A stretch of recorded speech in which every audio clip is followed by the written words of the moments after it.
I'm back, baby. How's it going? What's up? Guess who else is here? The G-Spot. G-Spot, who can find me? What's up, pal? Hey, how you doing?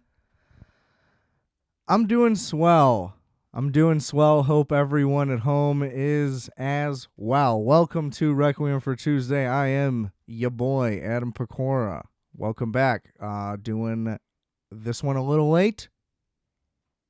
Try to be pretty good about the timing here usually, but as Tim Dillon would say, the show's free, so shut up. All right. Well said. Same day, good enough. That's how I'm looking at this one. On or before? Because if you weren't familiar, if you're not already in tune, we did, and by we I just mean me, a video special edition episode of Requiem for Tuesday on the RFAT YouTube channel, live from New York City, Sin City. City of brotherly love. The City of Lights. City. Oh, too late. You missed it. It's hard. It is hard to do it on the fly. It feels like we spent all the... Because the good ones are actually New York. All the ones... Yeah, they have the best names. Yeah, it's the Big tough. Apple, the city that never sleeps. Or is that also Vegas? The city that never sleeps? I think a few cities get that moniker, but it is New York. Most cities are. They're not very sleepy.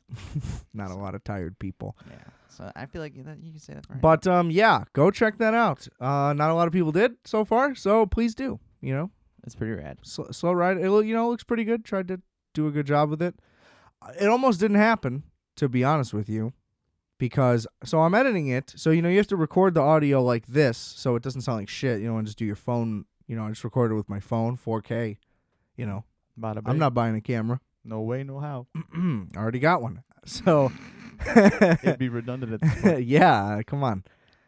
And so I line up the audio and the video, syncs up. I skip around to make sure it's all good, make sure my lineup was decent.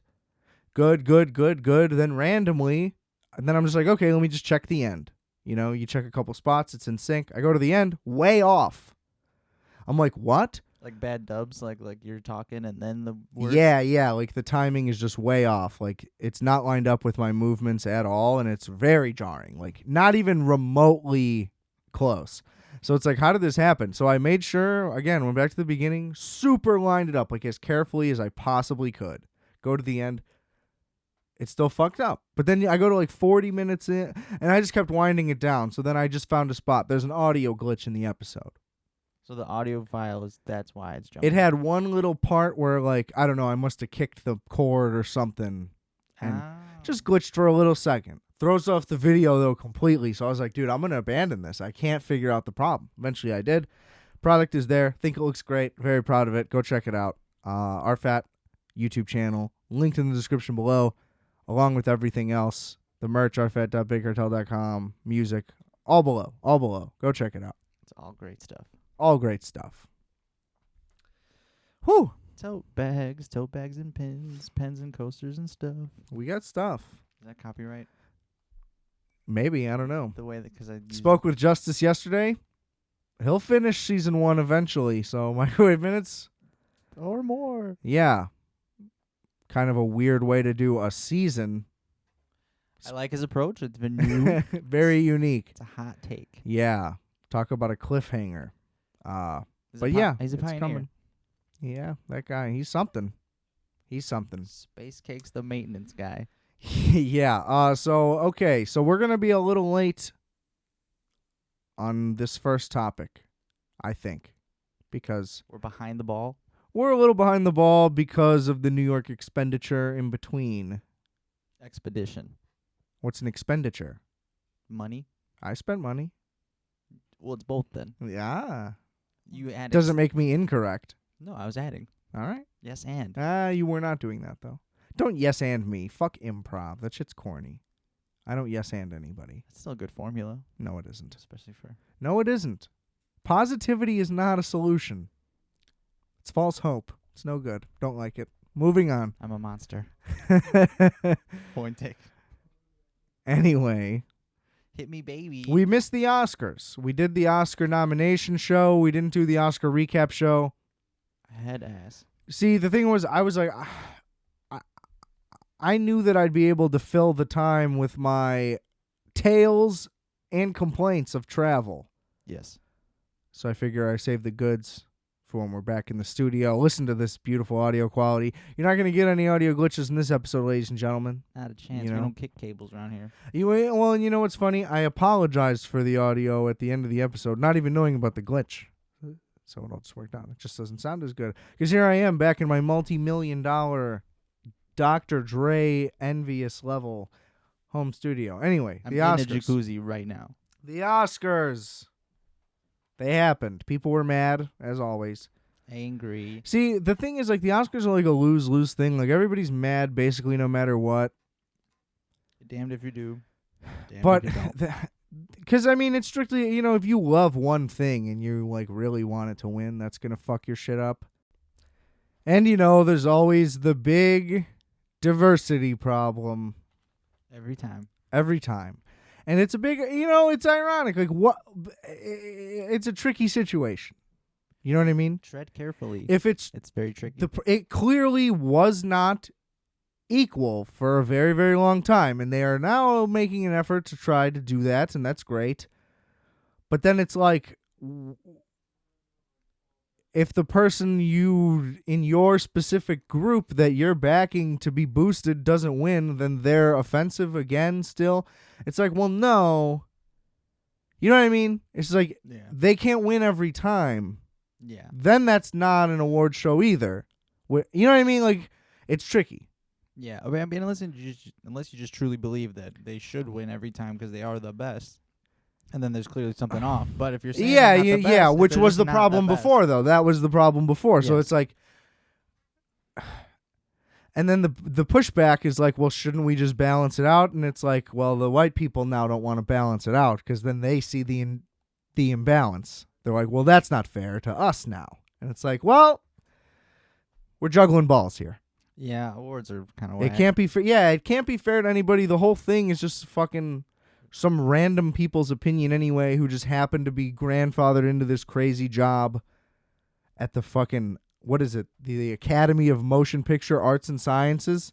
It's like a bunch of stoic Italian men or something weird. Jews. Constantly on horses. Yeah, like it's a weird thing. So. And they wear like those like plague doctor masks. Everything about them is very weird and combative, and it's just promoting weirdness. Which is not good. Because they're weird. Mm-hmm. Because you always think you know who's going to win what or what type of movie in general. Like, oh, this has the broad strokes, a quote-unquote Oscar movie. And then sometimes that happens to the cake, and the most Oscar movie wins everything. And then sometimes, boom, they just like throw shit at the fan. You know what I mean?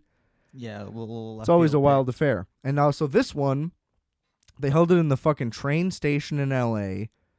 Steven Soderbergh did it, and it was like a whole wild thing. A good effort. They finally tried to switch it up and do a cool thing. But they're very big on like not having a host now. So not one designated host. They just pass the mic a lot. Yeah. Just because whoever hosts it is immediately Hitler to everybody on Earth. Oh, so yeah, okay. We need to flood the stage with Hitlers so that one guy doesn't get like when they hard.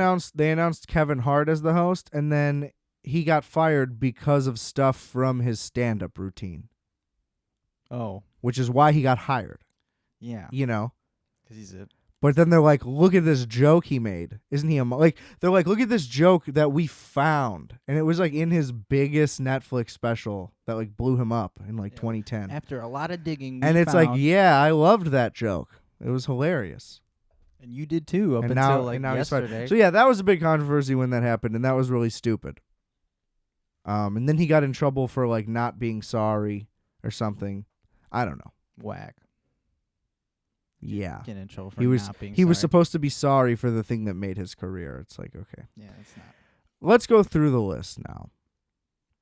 Because we got bigger things to talk about than the Oscars. Frankly, they weren't that interesting. Not a lot of movies like we talked about. I'll go from the bottom of the Wikipedia list up. Best visual effects, Tenant. That was kind of a no-brainer. Mm-hmm.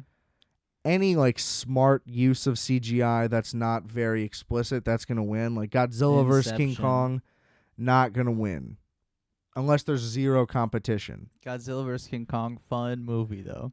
Well, regardless of that, probably is the best CGI.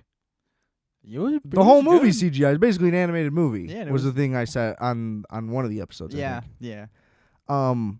But it just wouldn't win the Oscar. It just isn't that type of thing. I didn't think movies like that would. Weird visual effects is a thing where it has to win like artistically. Like I knew Blade Runner 2049, that was a lock when that came out. Yeah, because it's minimal visual. The visual effects enhance the movie. They're not the plot of the movie. Yeah, they're not the main character. Yeah, if that makes sense.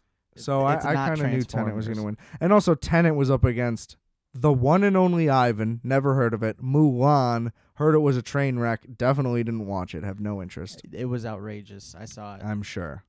The Midnight Sky also seemed like a train wreck. I don't know. It was like George Clooney's newest movie he directed or whatever. Yeah. Oh, he directed and then Love and Monsters, never heard of it. I think he stars in it too. Love and Monsters. I almost watched that. It was like I saw it. I almost watched it. Love and Monsters. I just looked at the poster. It looks horrific. I can't believe you would even consider. Well, that upon closer inspection is when I didn't watch it. Best film editing. It definitely should not have gone to Trial of Chicago 7, which was nominated, and I don't know why the movie sucked, but it went to Sound of Metal, which I didn't see. Supposed to be good. Good for you. Tight. Costume design, Mo Rainey's Black Bottom, which is, we'll get to that. But that's the controversial movie. Anyway, based on a play set in a time thing, I thought that was going to go to Mank, probably, I think I said. You did. Probably should have. I don't know. I don't really care. Who cares about that? I agree. Not this year, anyway. There are years when I've been passionate about the costume design, but not this year. So that's fine. Good for them. Based on a play, you figure the play people, they get the best costumes. Yeah. That's why it also won makeup and hairstyling. Makes sense. Now, cinematography went to Mank. Called that one. That was easy. All day. I mean, that movie's beautifully shot. Contest. Absolutely beautifully shot. Yeah. I ripped it off for my New York special. Not really. It's just black and white. I'm proud of you. Thanks. Best production design also goes to Mank.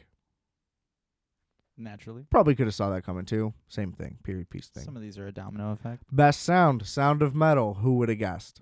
Me, probably, based on words. Yeah, I don't know. I don't have a pick for a thing like that. I don't really know how you would even gauge that. Yeah, what are you looking for? Yeah. When you're looking for that. Yeah. Best original song, Judas and the Black Messiah. Okay, good. Tight. Good. That was a good song. The rest of them, again, most of these is just like, I have no idea. Most people don't have any idea. This was like the lowest rated Oscars in like basically history, I think. Cool. There's just not a lot of interest. Nobody saw any movies, and movies have never been less important, which is sad. Yeah. I think next year, though, who knows? Maybe 2 years from now is when the Oscars will really pop back up. Because it's not like this is a big movie year. It's already fucking almost half over. It's safe to say there will be an Oscars comeback. It's gonna pop. When movies maybe not pop, even 2 years, but yeah. It'll come within 3 or 4 years, there's going to be hella movies with a lot of artistic merit that are really going to bring it back. And they're talking about shit. City's going to open 2 months from today. Bada bing. Your boy's getting vaxxed. Second dose. Couple days. Vax daddy. I'm the Vax daddy. And I'm excited about it. I'm ready to spit. It is in any direction. Any direction. I'm going to spin and spit. That's what I'm going to do all day. Misting. I'm ready to not be afraid of making eye contact with people anymore.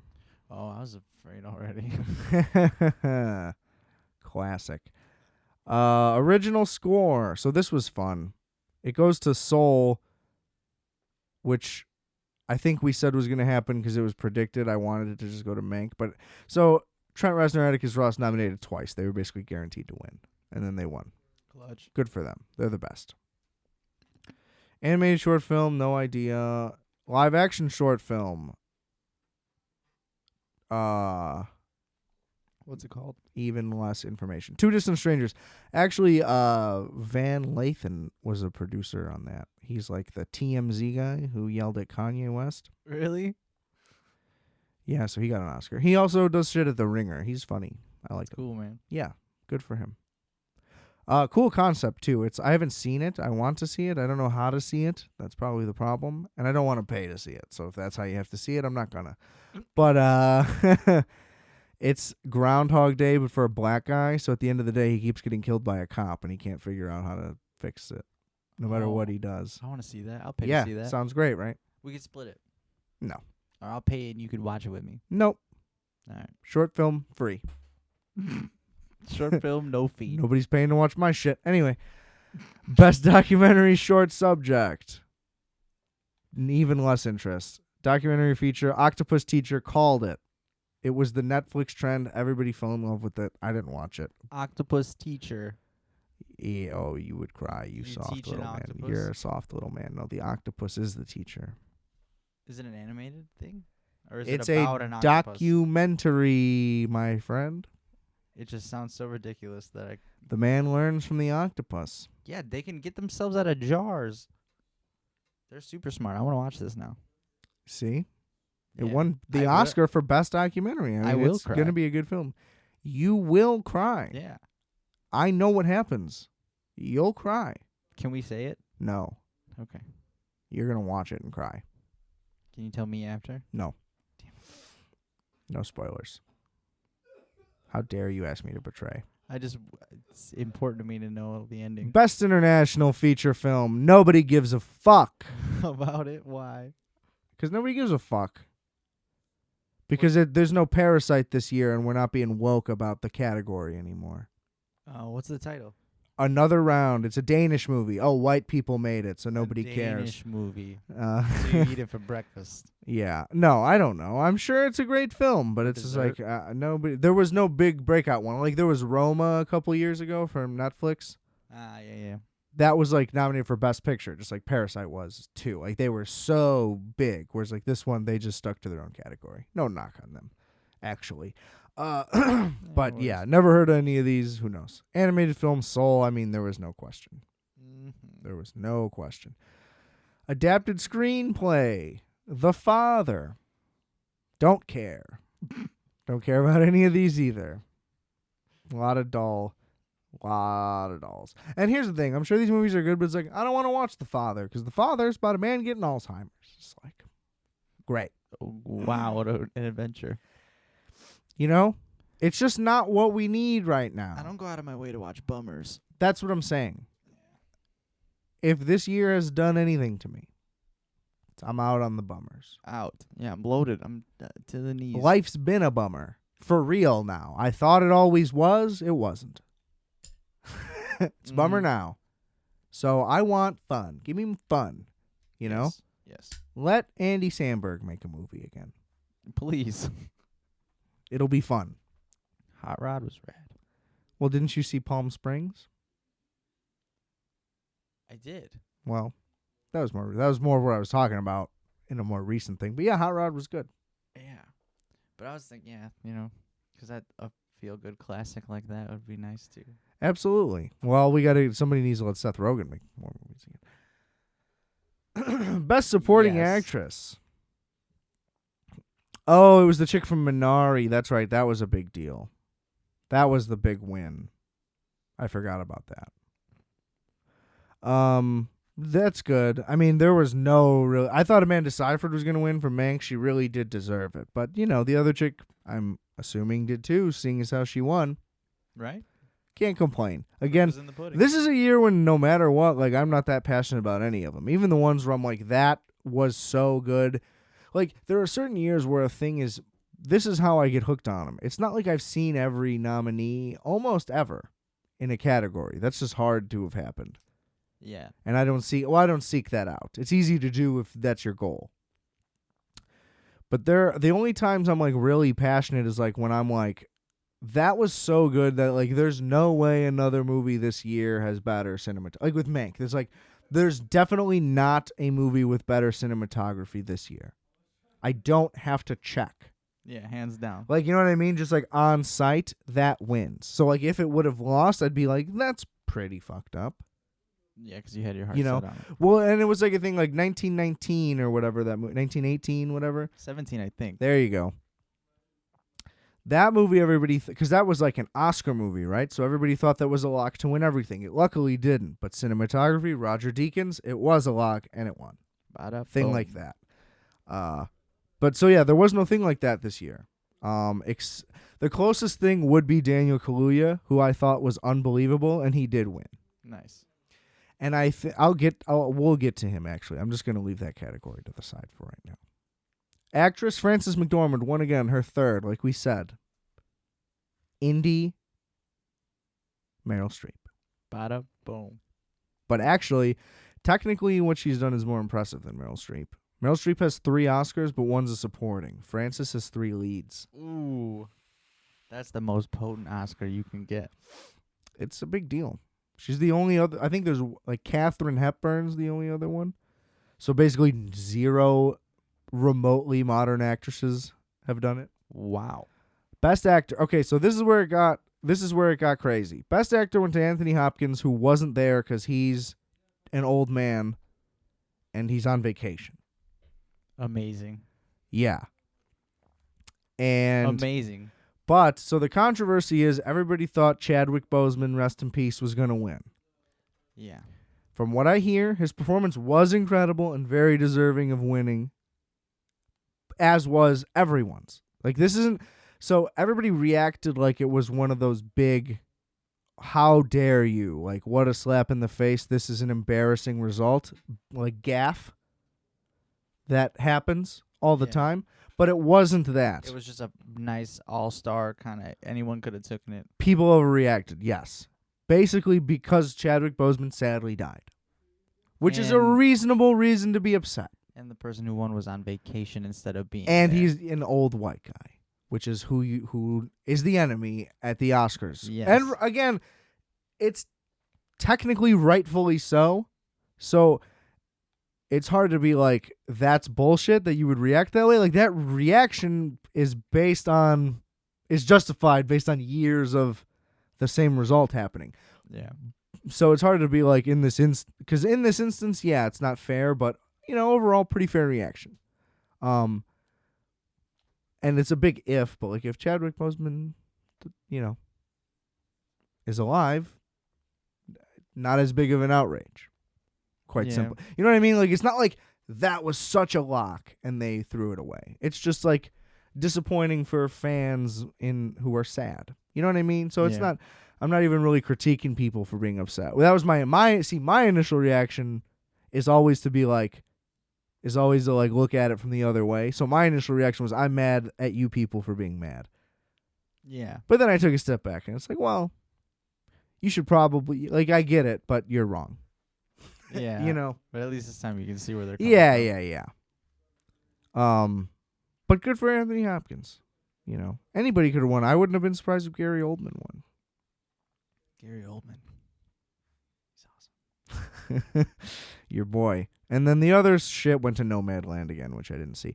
But the thing I was saying was, so the other part of the controversy is well, not necessarily a controversy, but like I told you, it was weird that Daniel Kaluuya and why am I blanking on his name? My boy Lakeith Stanfield. There you go. Were both nominated for supporting, even though they're the 2 stars of the movie. Oh, yeah.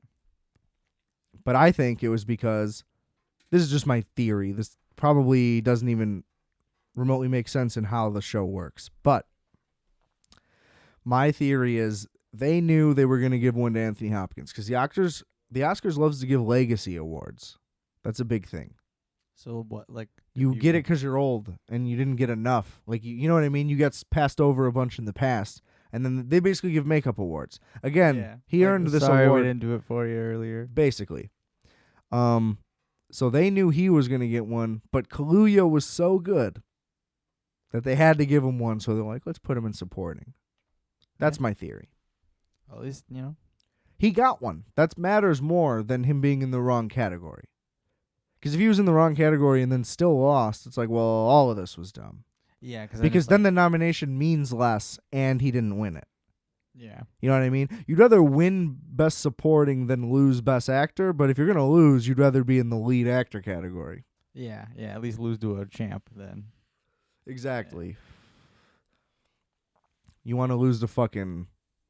I was gonna do a Rocky analogy, but I don't really like those movies or the character or know the character's name. So let's move on. Yeah, me neither. I always reference them wrong. Like I make up my own meanings. Yeah, I'm like Rocky Paulie. I don't know who Paulie is. I don't think there is one. Isn't Paulie the trainer guy? See, that's the reference. No, we're not doing it. We're not doing it. Yeah, no, we're not doing it. I think his name's like Crispy or something. Like it's like a dumb noun. It's like is that the guy who marries the robot? I'm convinced one of those motherfuckers marries a robot. It does happen, we right? looked it up. You were right. No, not marries. But there just They is had- one. It's a maid, and there's like They had like hints. the Jetsons robot. Yeah, it looks just like that. Yeah. But no, they're not married. People but yeah, look you at were me like I'm from outer space you were when I right. say that to some people. Ye- They're like, no. Well, they're not married, so that is wrong. But there is a No. robot. But even just the robot part, It, like I made that they face. think the whole thing is wrong, I made that face. and rightfully so. I absolutely I- thought wait. that you were wrong. I was a child and I saw it on television. Even I thought that was wrong. It's so stupid. That's why it stuck with me for so long. It's so I've never even seen the stupid. movie again. That's a lot of people's favorite. Remember we looked it up? It's Rocky 4. Oh, that's the big. That's the. That's Ivan Drago. I will break you. Is that one? Yeah, Cool. that's your boy. I guess. But I mean, I want to watch that. See that robot. At least I want to look up the robot scenes and just watch those. It's just like, I don't know, man. It was just supposed to be like, oh yeah, What a different. Rocky's just got what a different robot time. made money. Like, this is what we want. Like, that's what you used to think of when you thought of rich people. It was almost a nicer time. What a simpler time. When you thought rich people just had robot maids and a good time. And Instead of, like, oppressing millions. They didn't have to walk from the fridge to the couch because there was one of those tracks. When rich people weren't, like, scourging resources to build their lives and destroy the poor. Did you know the Jetsons and the Flintstones are technically happening at the same time? The Jetsons are just literally up in the sky above the No. nuclear apocalypse that is the Flintstones. Are you talking about the Jetsons Meet the Flintstones movie? No, I'm talking about this weird fan theory I read. Oh, that, well, like, there's a crossover movie. And they either travel back in time or through a dimension. I don't remember what happens. I used to watch it every day for a brief period in my young childhood. is it good? Amazing. I'm going to watch it. It's amazing. I like when they put John Goodman as Fred Flintstone. That's one of those roles that is like, yeah, who better than? Yeah, that's a pretty good cast, I would say. Even Barney Rubble is one of the Baldwins. Yeah, that's not a good. Or That cast Barney was not Rubble. good. That cast was not good. That movie is bad. Yes, the movie is bad, but John That- Goodman as those- Fred Flintstone, please. Those movies fall into that weird category of How the fuck did we make this? kind of, but of like weird half parody, half serious adaptations. Like, yeah, we're totally joking. Unless you love this, we'll So- make 5 more. Well, no, not even like that. But like the Flintstones movies, the Scooby-Doo movies, the Brady Bunch movies, they're like half satirical. They're mocking the characters, but they're also actually playing the real characters and doing a real plot. And it's, you know what I mean? It's not Yeah. a spoof, It's just but so it's ridiculous. It's that not it's being got taken spoof seriously. vibes. Yeah, which is it's a niche But category. Matthew Lillard as Shaggy, another right on the nose. A hitter. He was unbelievable in Twin Peaks: The Return. Damn. Unbelievable. He's the He man. breaks down into an unbelievable. Like, there's a scene where he's being interrogated and he breaks down. It's just harrowing. And then his head explodes. Awesome. Yeah, pretty great. Pretty great. You can't top him. No, you cannot. Zathura. Did you? Oh yeah, did you watch it? Let's get an update. I watched Tell it. us. Tell us all about it. It's awesome. I don't know if I was just in the right mood for a movie like that or what, but it is Jumanji in space, but not like so much so that you're like, oh, this is just Jumanji again. It's awesome. See, that was my theory, that it would be a Dark Horse, really cool movie. It is. Like And sci-fi version of Jumanji. That sounds great. Dax Shepard is perfect for that role. Like there's a movie about time travel that's like Chronicle. It's called Project Almanac. It got shitty reviews because a Chronicle exists already, but it's like it was cool as fuck. I love time travel, so I loved it. and it was really good. Project Almanac. Who's in that? Nobody. Oh wait, I'm thinking of a different movie. There was do you remember the show The League? Yeah. Because I don't know anyone's names, but it's oh no, what's her name? I know her name. Aubrey Plaza. And then one of the guys from The League. Safety Not Guaranteed. Yes. Yeah. That's what I thought you were talking about at first. Not as good. No. Project Almanac's better. Yeah, but that's what I thought. Yeah, that's what was going through my head, and that's why I thought. But Chronicle, I like that movie a lot. Good movie. Yeah, only 'cause I would love to wake up and be telekinetic too. Well, It's and so I easy would to be love there. to wake up and discover time travel. So yeah, that's why I like Project Almanac better. But my point is that Project Almanac got shit on, but Chronicle was praised. But they're both like pretty equal in quality as far as I'm concerned.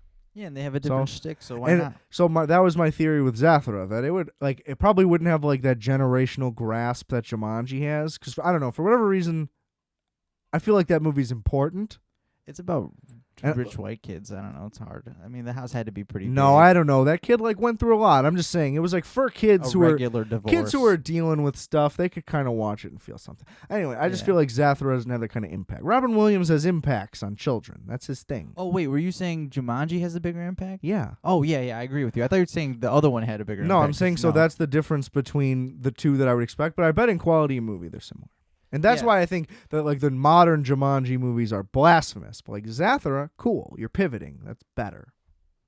Yeah. I don't like that they're putting the name Jumanji on The Rock and Kevin Hart. Yeah. That's bullshit. I should care more than I do about that because I watch those and... Well, because they're like so far from it that it is ridiculous. Like they're not the same. But as kind of lame and ridiculous as Jack Black, The Rock, and Kevin Hart are, how also pretty fucking chill are they? Like they're the coolest guys to be doing that lame stuff. No, I have no interest in seeing that movie. I don't know. I don't easily see the appeal. I don't like any of them. They are charming. They're all in too very generic. Jack Black, too much. Been sick of him. The Rock, he's in everything. Don't care. He can't play a character. He's not an actor. No. It's dumb. And the same thing with Kevin Hart. He's just Kevin Hart in every movie. We get it. So well, no, I can't say that. Jack Black kind of is too. Again, I am sick of all three of them. None of them have any range at all, really. Yeah. Jack Black, when he was in Bernie, that was awesome. He played this like murderer guy. Yeah, you saw that movie? Yeah. Yeah. He's a good awesome. ass. It's one of those things. It's like a Jim Carrey thing. It's like, this guy's really talented. Why isn't he doing more? Adam Sandler. Like, yeah. Come on, guys. Get a little diverse. You know? Pick a different role, please. Anyway, that's not Jumanji. That's my point. Moving on. Those were the Oscars. They were whatever. Let's hope for better ones. We got more important things to talk about. We do. The 2021 NFL Draft. Now, let me tell you what draft day for me was a fucking roller coaster, Georgie boy. Oh, ups, downs, twists, turns. Dude.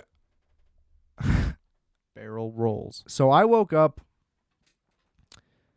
like, okay, here we go. Here's the day. Let's get ready. Went about my day pretty much as normal. I was starting to get closer, starting to get more nervous.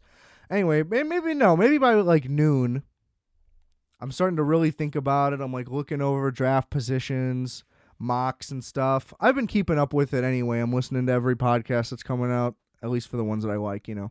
But I'm up to date on the draft. I know who's supposed to go where, what's supposed to happen when. You know, I keep tabs on the NFL. You're there. Year round. I'm a year-round NFL guy. Yeah, your hand on the pulse. So I'm miserable because the Bears suck. They're 8-8. They signed Andy Dalton. They're like, this is it. This is what we're doing. This is our team. This is what we got.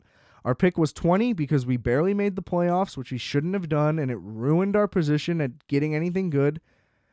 And I was just like, what are they going to do? And it's just like, basically, no matter what they do, it's not going to do anything. And like the misery will just continue. And I fell into a very deep depression. And I was like, this is going to be such a rough night. Like, it's like no matter what name they call, it will not make this team any good.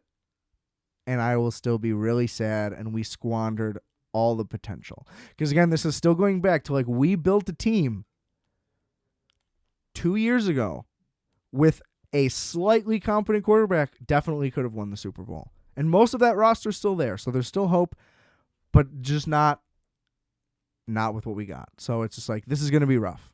Yep. Got to see where we take it from here. Okay, so that's the backstory. And then I'll go pick by pick from there, because then we'll really get into how it went, how I was feeling. Okay, so Trevor Lawrence goes 1 as expected. Zach Wilson goes 2 as expected. So I'd seen pictures of this kid, and he's got a young face, which, again, everybody had mentioned this, but then you see him at the draft, dude, he looked like a Woody doll. What? Like, here, let me show you a picture of him, because for, obviously, those listening, if you couldn't tell already, Georgie boy over here is not a big sports guy, so this is kind of fun. He can learn about Zach Wilson. I'm a small sports So Zach guy. Wilson, Like shuffleboard. he's a kid from BYU. Why do all these pictures of him have a helmet on? I don't want to see that. Okay, look at this little baby boy. Oh, whoa, what? Yeah. He was the number 2 pick in the NFL draft. He looks like he's 11 years old. Talent's talent. Well, so I was immediately like, based on his face, he's not winning. Well, and then there's this video of they were doing like poses. So like all the people who are projected to go at the top of the draft, they're actually at the draft, so they can like get drafted and go on stage. Ah. Bunch of guys were posing together for picks, like, oh, this is the class. And there's just like this video of him surrounded by like buff black dudes, and he's like looking around and he looks really nervous and uncomfortable, and it's like, that's your boy, New York. The Jets are at it again. Being the Jets. Love it. And then, so this, number 3, this is where the domino started to fall that led to the probably greatest day of my life. Let's say, moment, at least. So the 49ers, honestly, let me give all the credit in the world. So this has come so full circle. It's really just beautiful, the poetry of the NFL draft. So the 49ers fleeced the Bears, which caused us to trade up for Mitch Trubisky, who nobody wanted. We could have traded 10, 20 picks backwards and still got him. And they fleeced us hard. And this year, they didn't fleece any team specifically. They just mystified everyone. They led everybody believe that they were going to take Mac Jones from Alabama, which would have been crazy because they traded all this shit and he would have just been available. They would have done a Mitch Trubisky to themselves. That's what they were like telling everybody, we're going to draft Mitch Trubisky. They'd have bought their own They told the whole teams. league that, yes. And then what they did instead was draft Trey Lance. Ooh, Now this guy, he is a mystery guy, kind of. He's barely played, but he seems like he's going to be a stud. Regardless, that then sets a whole domino effect because a lot more people want Trey Lance than Mac Jones. So if they draft Mac Jones, somebody's getting Trey Lance, blah, blah, blah. That butterfly affects the whole draft. Mm-hmm. But they pick Trey Lance, right? So then the Falcons, they don't want Mac Jones. Why not? I don't know. Why not? But they take Kyle Pitts. Surefire thing. Boom. Good move. The Bengals go Jamar Chase. Good move. Reuniting teammates. I like that. They need O-line help. They'll get O-line help. That's a better move. Dolphins, Jalen Waddle. Same deal. Lions, they get Sewell. Great move. Panthers, here we go. They help us out again. They draft J.C. Horn, cornerback. Wasn't even expected to be the first cornerback taken. Don't really know what they're thinking. Could end up being a good pick. But it's like, why are you passing on Justin Fields? You know what? I'm going to have that part of the Justin Fields talk right now. The year, all throughout the entire college football season, beginning to end, through the playoffs, even the month after, all the talk was Trevor Lawrence, Justin Fields, 1-2, 1-2, 1-2. Some people had, drop my phone. Some people had some people had Justin Fields ahead of Trevor Lawrence. That's how good people thought he was. And then all that happened was the regular draft thing. People just keep talking and talking, and they just keep looking and looking, and they just talk themselves out of picks. And he just starts slipping and slipping and slipping. And it's like, why? We don't really know. There's no real reason why. We're just fucking this guy over. And that's fine. Trust me. It's fine. For me, now. It isn't for him, technically, but it worked out great. Anyway, the point is, he ends up being that guy that falls. You're the Carolina Panthers. You're the Denver Broncos. the Lions even. It's like, why would you pass him? I guess the Lions taking Sewell. They have Jared Goff. Jared Goff sucks, but it's like that's your thought process. The Panther, I don't know. I just don't get it. The Broncos especially. Like if the Broncos drafted Justin Fields, they would be in such good position right now. It literally makes no. They're so stupid. But anyway, they draft Patrick Surtain. Fine. They want to be the greatest defense of all time. Good for them. Maybe they will be. They're gonna fucking suck. They're gonna look like the Bears. Their offense is gonna be bad. So they better write a song. Well, they got Teddy Two Gloves at least. What a name. It's good. But then the Eagles, they trade up for Devontae. So here's what happened. Then the Cowboys were going to get a cornerback. They were going to get Patrick Surtain. Broncos drafted him. So they trade back. Eagles trade up. Boom. They get Devontae Smith. Bada boom. That leads us to the moment. We've all been waiting for it. It changed my life for the better. You definitely look taller. Let me tell you. So the New York Giants are right there. First of all, the New York Giants, everybody's giving them all this credit for this trade because their GM had never traded back before, and he just gets credit for finally trading. This guy's a fucking moron. What'd he do? He didn't draft Justin Fields, and he traded the pick. Like, yeah, good for him. He traded and got some value. Your quarterback's Daniel Jones. This guy tripped over his own feet. He can't even run. Can't keep his own feet out of the way. He fucking sucks. Anyway, so the trade comes in. Here's my thought process. So hit me. The way it goes on the telecast, which, by the way, the worst thing about not having cable is having to watch the ABC version of the NFL draft because they put the college football guys on it. What do you mean put them on it? Like the guys who do the telecast are the college football crew. It's not the NFL crew. So they talk about all of it from a collegiate perspective, whereas like I'm watching this because I like the NFL. Yeah, these are the new NFL guys. Yeah, so they never know what the fuck they're talking about, and they never they don't analyze anything. Is there a way to watch it where the NFL guys do? You just have to have ESPN. So, but they do their own. Yes, they just don't. ESPN Plus doesn't stream things that air on ESPN.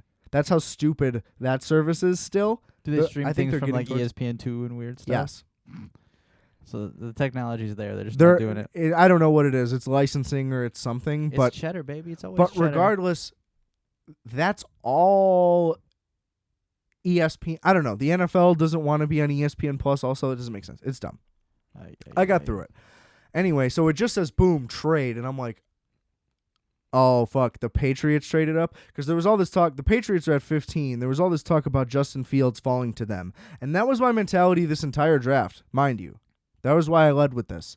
I'm miserable this entire time. I'm watching the draft just as a fan of the NFL, just seeing what happens. And I'll see what the Bears get. But I'm sad this whole time. And then at 11, they're like, oh, a trade. And I'm like, oh, fuck. And I do like the Patriots. I've said that on here. They're my AFC team. They have been since I was like 6 years old. Bada boom. So I'm like, oh, the Patriots are doing it, huh? Everybody was right. They're moving up. And then I was like, wait, what if it's the Bears? And then I see that orange, like the little graphic flips, and I explode. I'm like, holy fuck. Like, they finally are doing something. That, like, you know what I mean? Yeah. They're not, like, the Bears basically existed to just oppress the emotions of all of its fans. Like, they literally have only made decisions that hurt the team and thus their performance and thus our emotions. Yep. Crippling. And it's like, they're finally doing, and it's just like, oh, wait, like, it was like we won the Super Bowl. It's like, show me, don't tell me. And then. But wait, my heart drops for a second. Why? That they're going to fuck this up. And they're going to trade up and pick Mac Jones. Is that what? Because that was the guy who was rumored to go at 3 at one point. Like, you know what I mean? That was a big rumor guy. And wouldn't that just be the most Bears thing to do? And so I go from being on cloud 9 to being right back in the sewers.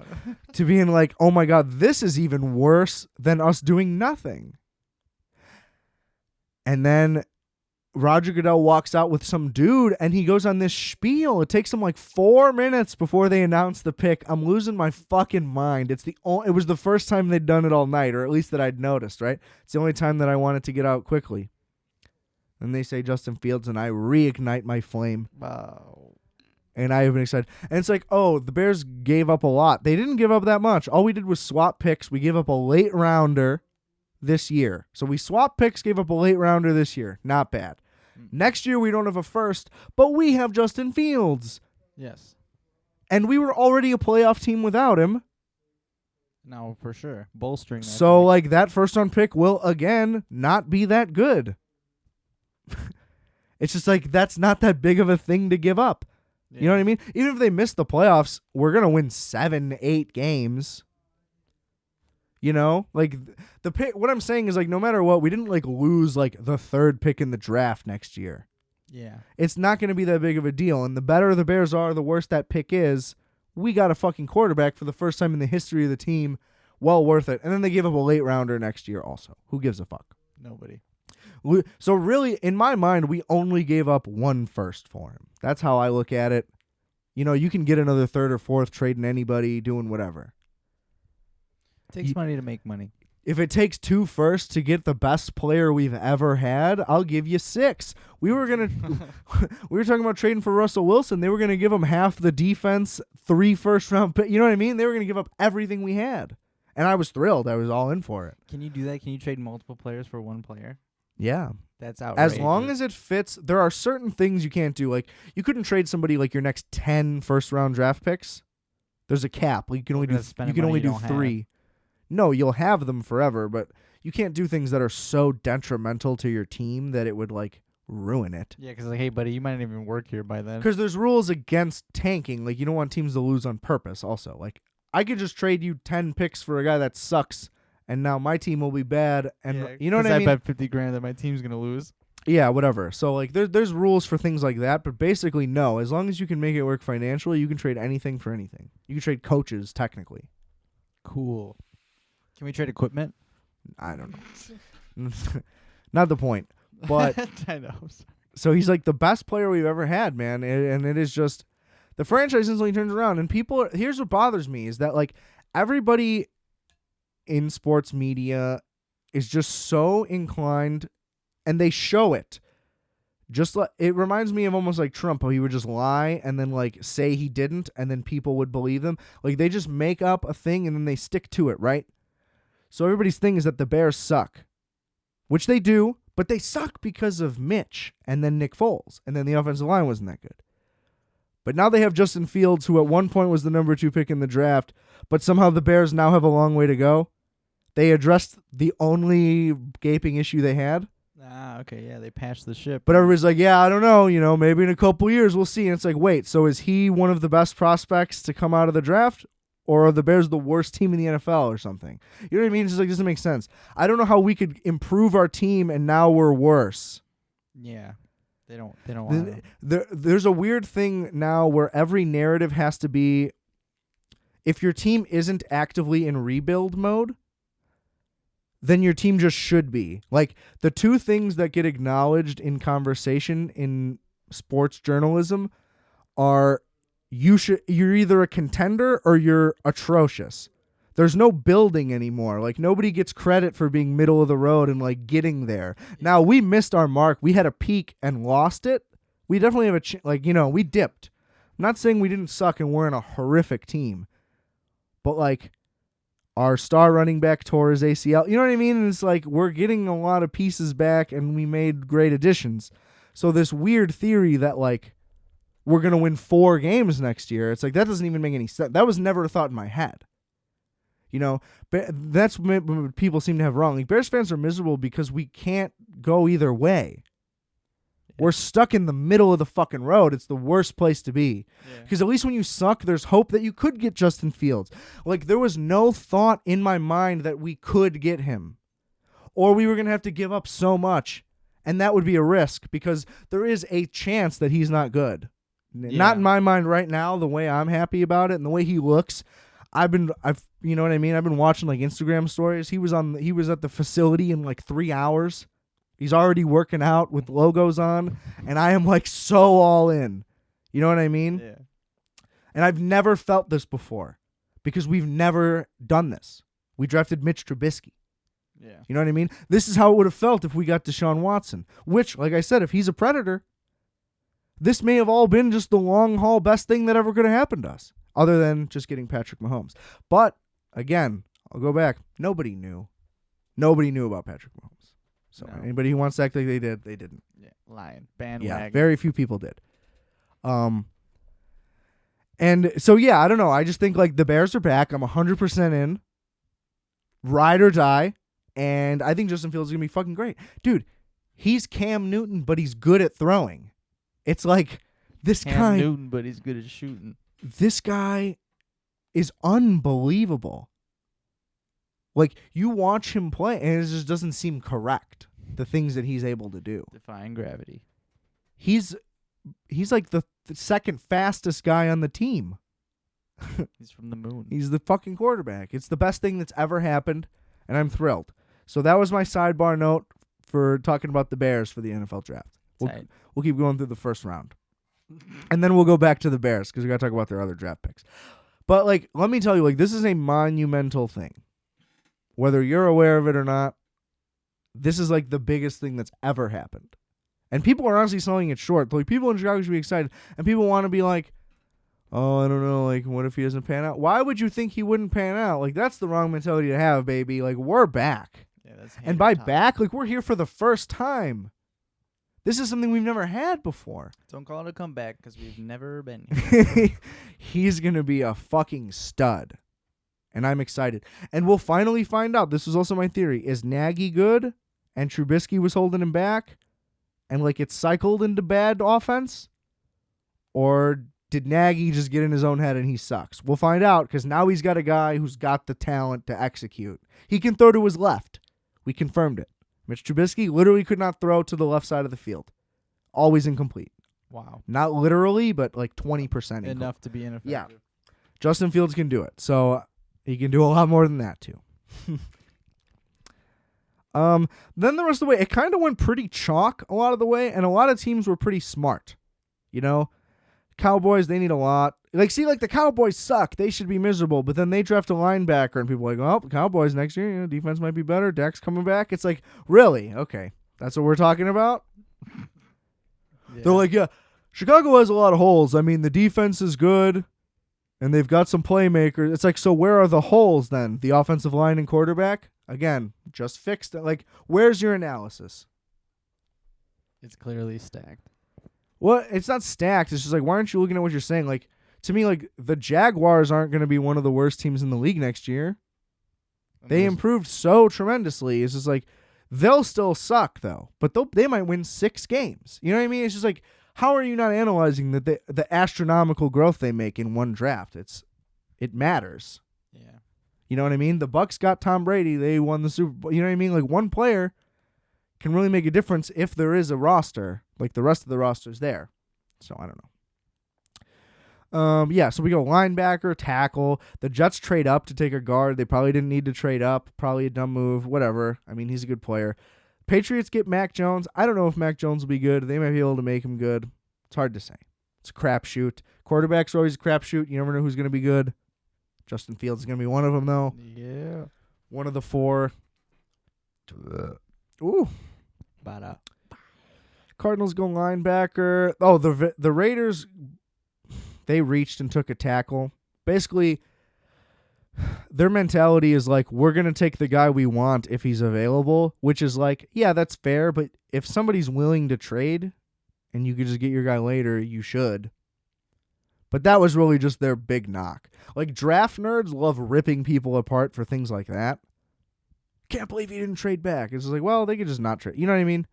Yeah, that 4th round pick they got for trading back could maybe potentially be some guy someday. Yeah. And it's all theory based, and they're just not that into it. You know, you could go either way. On the metric side of it, I do get it, but also it's like, if you think your guy's that good and he's there, just take him. I do also agree with that. Yeah, get it while it's hot. Yeah, but they did it was universally agreed upon that it was a reach. Miami picked a guy who was like hella injured and like retired at one point. I think that's a risky move. You never want to go with the guy with an injury history unless like if it was once, like a guy, he got hurt 3 years ago. or whatever. Not But like you don't a do bunch the of guy who's times. like, he got so fucked up he retired and then came back. He retired in college? Like, probably not a good sign, bro. You think this guy's going to last? I don't know. Yeah. Washington just adding to that defense, so they're still going to suck. Like, I don't know what they think they're going to do. The Giants get Tony. That guy's like one of those guys who's either like going to be out of the league in a year or two, or he's going to be tearing everybody a new asshole. So we'll see. Might not tear people a new asshole when Daniel Jones is your quarterback. Yeah, and the rest of the way it just kind of goes chalk. The Steelers get a running back, even though they have no offensive line. Like, your running game sucked because your line sucks, not because your back sucked. What are you gonna do there? And they also haven't been good at running for a long time, so it's like, why are you using your first round pick on a running back?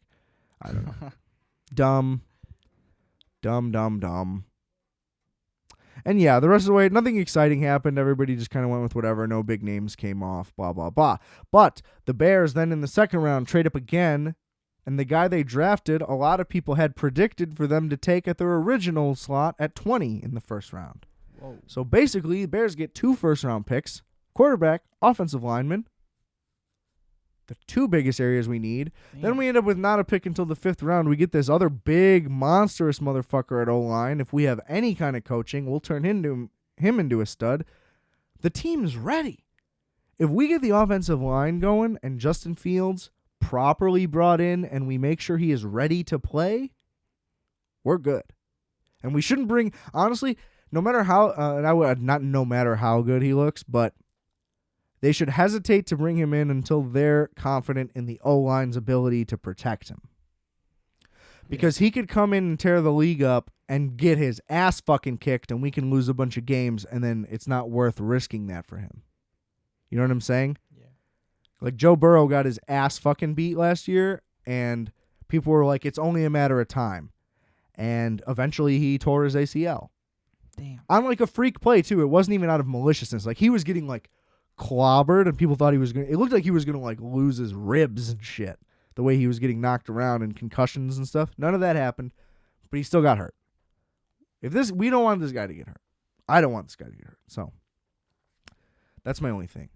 I just want it to be handled well. If they fuck this shit up, I'm going to be miserable. Like he needs to be handled properly. Absolutely. So we'll see if we're the team to do it. I think we might be.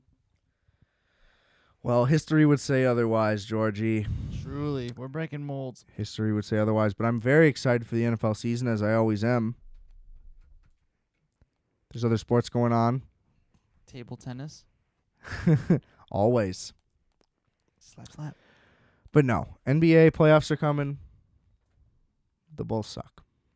They won't be there. Neither will I. So there's that. The United Center's opening up, but no teams will be playing because they're all losing. We're just the doing Hawks Barnum suck and as well. Bailey's. So there's that. We're coming back. I'm getting vaxxed. Go check out I like how that the rhymes. previous episode, episode 55, live in New York. We got a video episode. Rate, review, subscribe to this show. Pass the word along. Merch, rfat.bigcartel.com. Multiplex, Wolfx. There's music everywhere. We got Georgie here cooking up a storm. This guy's flipping shrimp. Hibachi Hero. Ooh, that's not bad. You come up with that? I may be not the first, but no one told me. That's all right. I like Yeah, it. I like it. We'll roll. We'll roll with it. The hibachi hero himself, The Sultan of George L. Richter. And remember, I are fat. You are fat. We are fat. Calculator. Calculator. Calculator. Maybe we should make a song. I've always wanted to have an intro or an outro song. I'd be into that. But the thing is, it's like, I know I'll get sick of it eventually. What if it's like 200 episodes down the line? Maybe. And then like the people love it, but I don't want it. But like I want to change it. we but can make the it so that people we don't don't want me have to to change hear it. it. Yeah, but I'll know it's there. You know, that's just one of those things. Yeah, the telltale heart. Yeah. I can't deal with it. It's too much guilt on my brain. Yeah, I don't think I'd be able to kill somebody and then still live in that. Old yeah, house. me either. Anyways, we'll probably have to table that for another time. We'll talk about your various abilities to kill and not kill. I know exactly when I shouldn't do it, and right now it's all the time. When you should kill? Shouldn't kill, but sometimes it feels like maybe. You know what I mean? Yeah. Stay tuned next week to find out if that happens. Calculator.